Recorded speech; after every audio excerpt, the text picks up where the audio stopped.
আমরা দেখতে পাচ্ছি ঋতু পরিবর্তন হচ্ছে। আস্তে, আস্তে আমাদের শীতের আগমন হচ্ছে।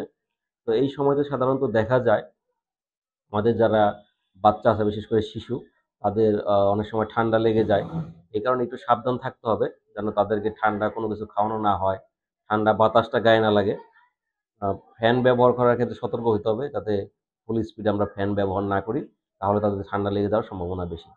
আরেকটা হচ্ছে যাদের আগে থেকে শ্বাসকষ্টের সমস্যা আছে, অ্যাজমা বা সিওপিডি রোগী, তাদের কিন্তু শ্বাসকষ্ট বেড়ে যেতে পারে।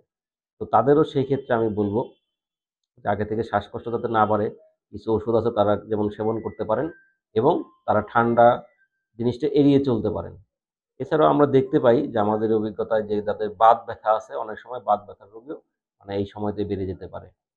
তো এই কারণে আ এই শীত থেকে যে সমস্যাগুলো হয় সেগুলো এড়িয়ে চলার জন্য চিকিৎসকের পরামর্শ নিতে হবে যদি বেশি সমস্যা হয়। আর আমাদের শরীরে যাতে রোগ প্রতিরোধ ক্ষমতা বাড়ে সেই কারণে ভিটামিনযুক্ত বা ভিটামিন সি যুক্ত খাবার, তারপরে ভিটামিন শরীরের চামড়া যদি আমাদের রোদ লাগে তাহলে ভিটামিন ডি তৈরি হয়। সেই জিনিসগুলো আমাদেরকে মাথায় রাখতে হবে।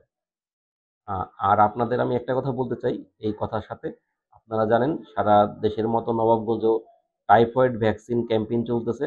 আমরা ইতিমধ্যে নবাবগঞ্জে প্রায় ৬০,০০০ কিশোরকে টাইফয়েড ভ্যাকসিন দেওয়া হইছে এবং উপর আল্লাহর রহমতে কোনো বাচ্চার কোনো সমস্যা হয় নাই।